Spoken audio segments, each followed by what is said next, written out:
Okay, fine. Nice profile. So we'll start from core Java and then Spring Boot microservices. So in core Java, if I start from collection, so how we can avoid hash collision? So see, if we are getting an hash collision, then that means that the equals method and the hash code method are not implemented properly. So we have to make sure that both hash code as well as equals method both are overwritten properly, and that's one way to avoid the hash collision. Right. How we can create a immutable class? Immutable class. So first thing is we have to declare a class as final, and we do not need to have a setter method. We do not have to getter method. We only need a set method so that we can just set once. Yes. No, I am confusing over here. I think we do not Right, have. right. We You do are not. confused. Not setter, only getter.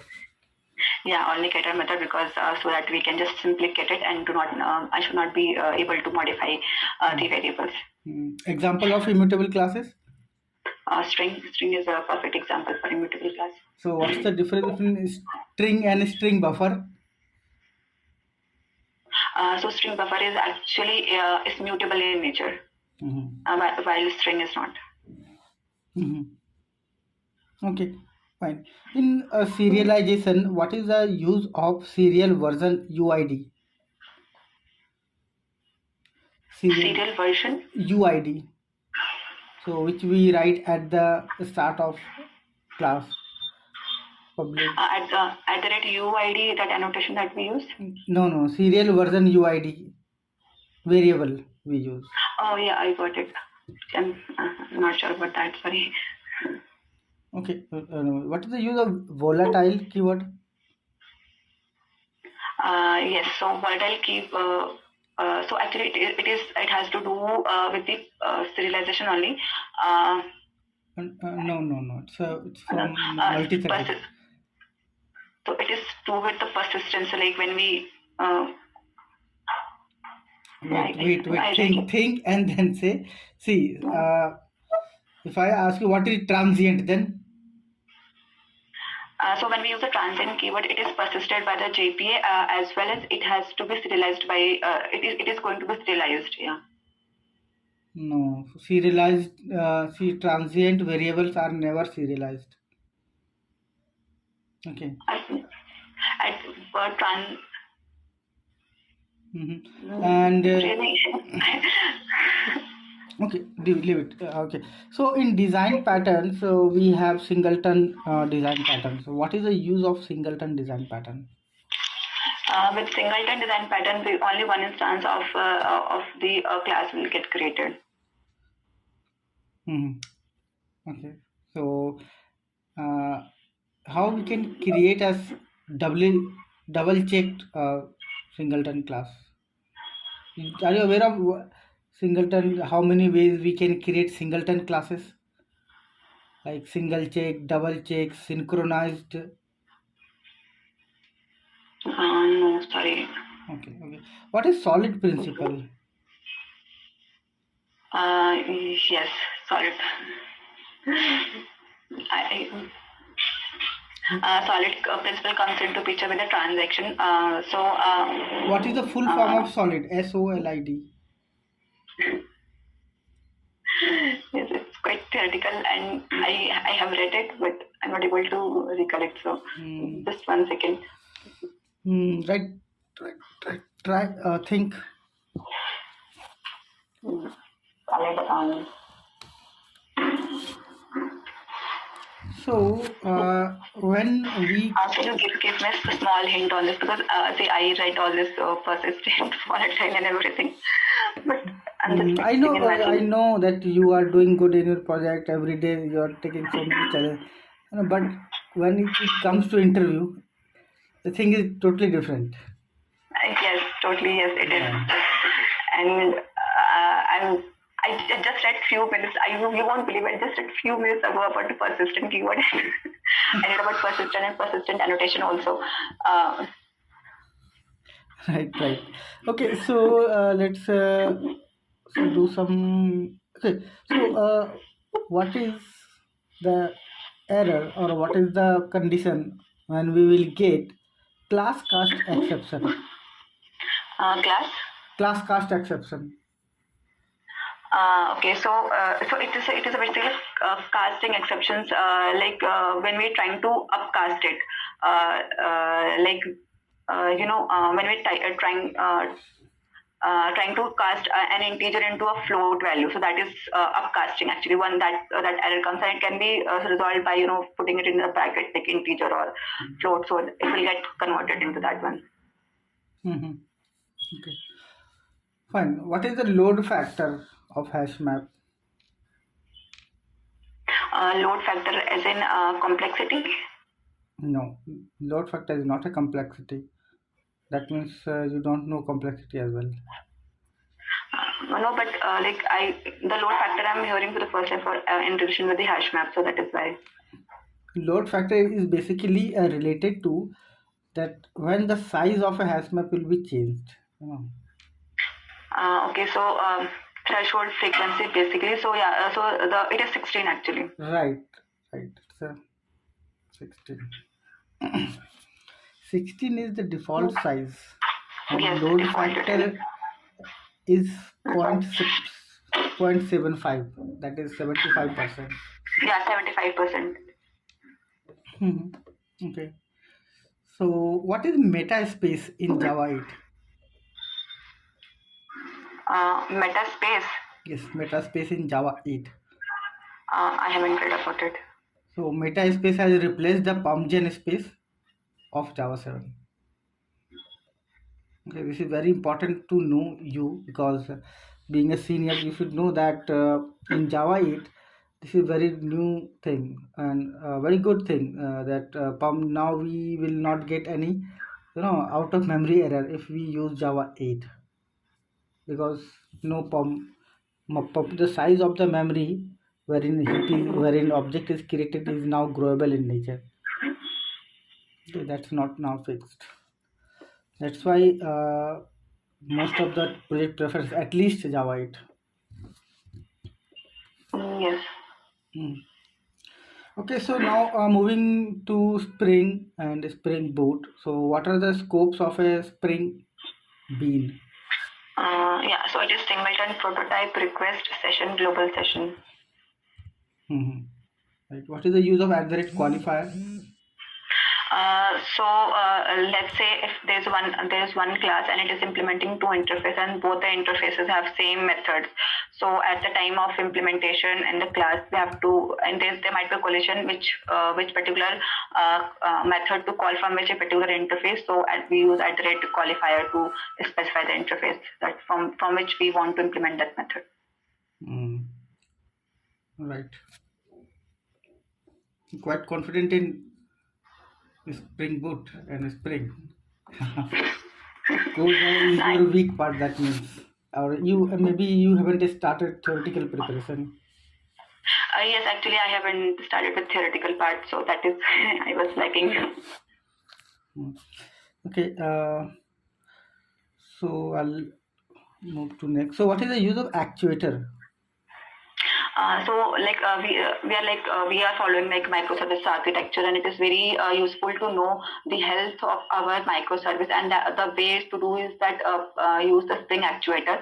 So the Spring actuator actually goes internally and it is checks the health of the microservice of a particular API or microservice, you can say, by getting the memory space, CPU utilization time, and all that. So that is how we get to know the health of the microservice. And also, it is not mandatory to use. We can develop our own endpoint to get the health of a particular application. So we can use runtime, or we can use memory classes provided by the JDK. Okay. So what's the difference between constructor and setter injection? Okay, so like with constructor, so there is no partial injection, because with constructor all the entities of the class are supposed to get implemented. So that is why with constructor it is not possible, but with with setter it is possible. Also, there's a thing called circular dependency, so that might occur with the constructor injection, but with setter it is not going to happen.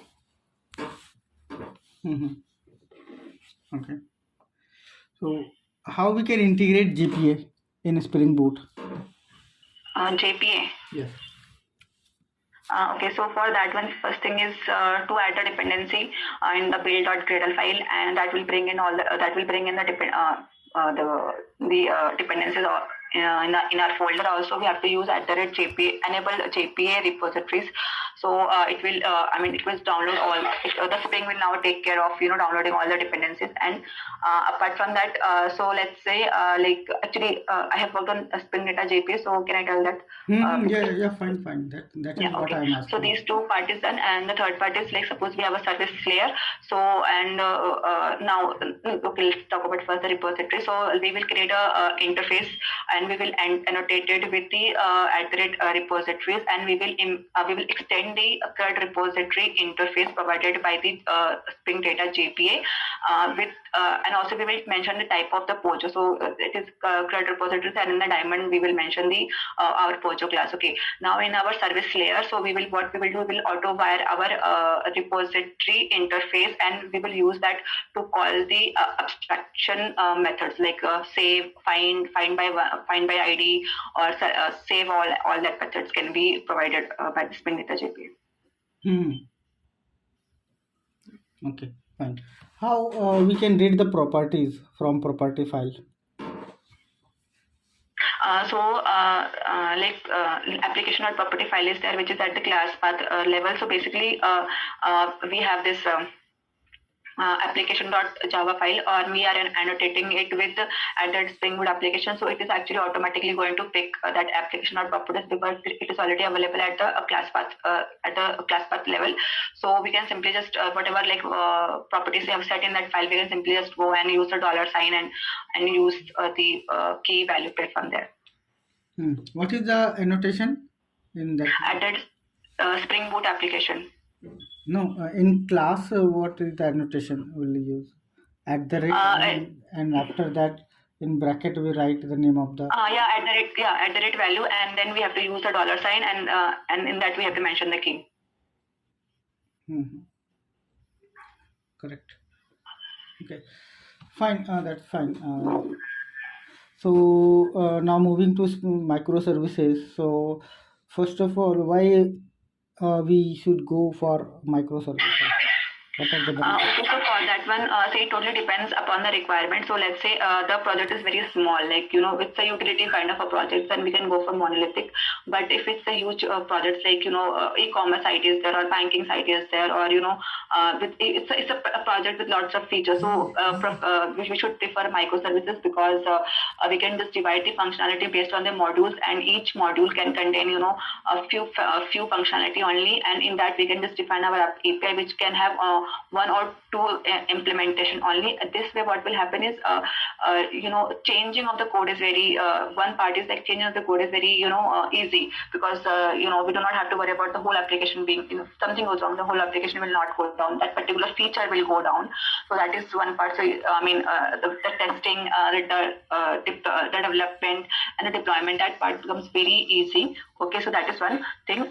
Also, this is the advantages of using microservices, but then there are some certain disadvantages of using microservices as well. So since we have lots of APIs or microservices, now we have to manage them. We have to manage the intercommunication between those microservices as well. So that is where security comes, or load balancing factor comes in, and that's where we have to go for service mesh architectural pattern, or we can use cloud as well. Fine. How we can manage transaction in microservices? How you manage? How we manage transactions? Transaction between two microservices. Okay, communication. Yeah. So when with each actually we have a centralized Zool gateway implemented.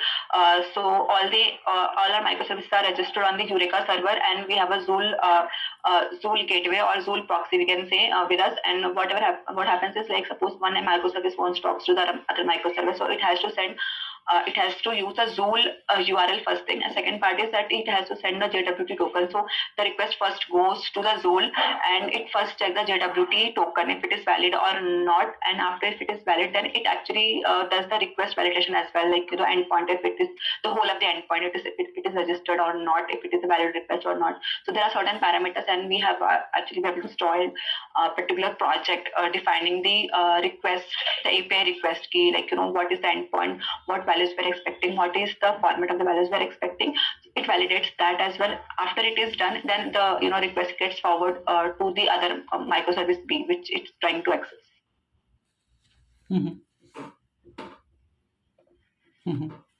Okay. So what are the synchronous and asynchronous method of communication between two microservices? So compatible future is one interface provided. No, I'm asking about we can connect two microservices synchronously and asynchronously. Actually, synchronous and asynchronous communication basically between two. Yes, actually, we are using compatible future interface to connect to two microservices. Okay, it just sends one request and then doesn't wait for the request, and meanwhile it sends the second request, and at the end, the response for the join, it used .join to combine both the responses from both the microservices. Okay. So have you worked on any JMS services? JMS queues, yes, I have worked quite a time. Okay, so what is the basic use of messaging service? Any messaging service? So it is it's an observer and listener pattern basically. So what is we just prepare the request in a particular format. Let's say we're preparing the particular format in a XML format. Okay, so we will prepare that one, and then we will send send a request, and it gets into the queue, and the receiver at the end of the day, it will receive, and it will parse that XML, and it will take out the message and convert it into text message. Then whatever it is mentioned, like if it is, it has to actually, it will manipulate it, whatever it is actually mentioned. So that is how the JMS queues or RabbitMQ works. We have to use Marshall and unmarshal XML. I'm just expecting that the request and response are going in XML format. Okay, what is circuit breaker? Circuit breaker or hystéric. So actually it is there to implement a fault tolerance of a microservice. So let's for my project I can say how it is implemented is we have two databases with us. One is the ODS database, so it is a REST based application, and the second one is that actually it's a framework DB actually. So what happens is the API just first is primary call. Primary method is to call the ODS. Okay, so first it calls to the ODS. So let's say if the ODS returns a message, so it's well and good. If it doesn't return, let's say it gives 404 error, or it is down, or whatever the issue is. So what will happen is we have registered with us the fallback method with us. So for the fallback method is it will go to the second DB. It will go to the mainframe DB and fetch the information. Okay, this is how in my project it is implemented, but we can always modify the implementation. For example, let's say microservice A is calling microservice B. So let's say if whatever let's say microservice B is down, so microservice A can just wait for it, like it can time out, or if it doesn't get the proper information, like I was saying 404, if it is getting, in that case, yes, it can just throw some error or whatever is the functionality according to that particular API.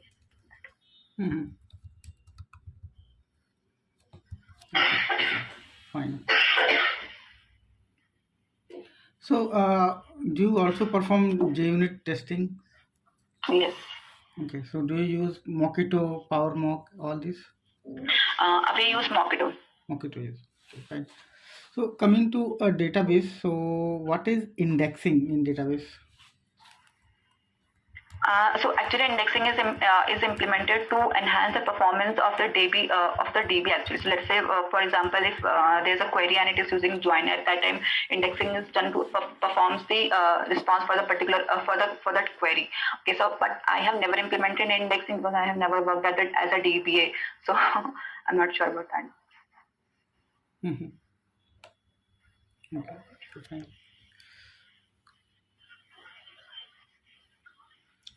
Okay, Achal, I'm done.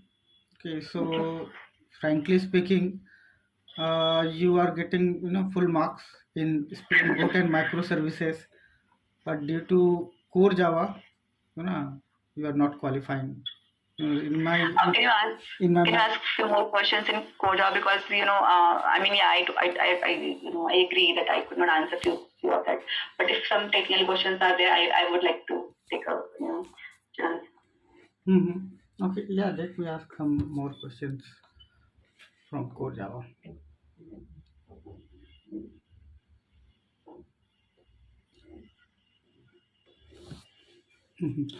So, what's the difference between wait and sleep?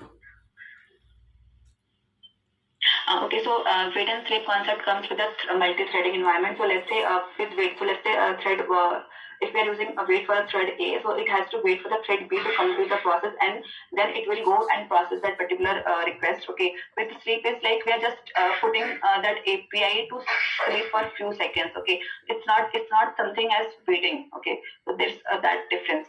So, I mean, with wait, as soon as the thread B will complete the execution, thread A will start the execution. But with sleep, it's not the thing. So, let's say if we are making the thread A sleep for like 10 milliseconds, so either the thread B has completed its execution or not, thread A will start. Okay. So, what's the difference between comparator and comparable?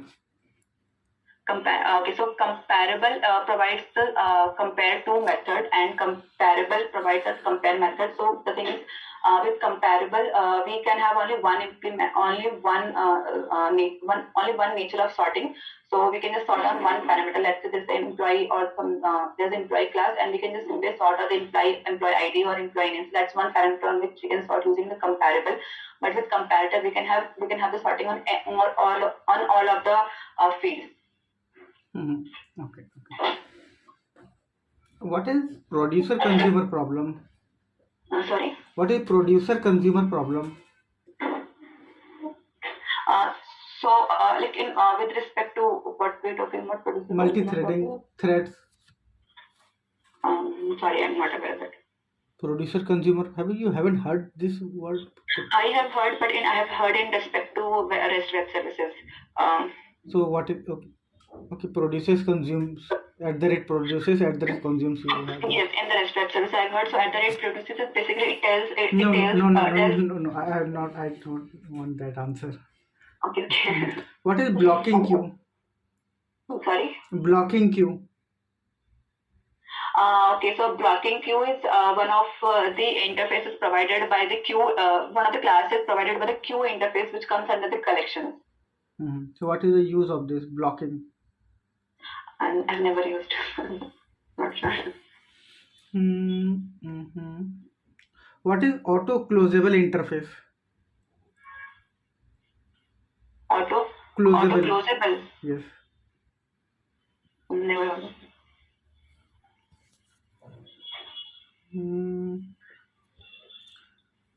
I would have selected you. You would have been. You would have 3 to 4 years of experience, but having 7 years, you have to brush up core Java at least. So thank you, Anchal, for your time. Okay, so nice, really nice talking to you. Do you have any question for me before we end up? Actually, nothing. No questions. Okay, thank you so much. Thanks.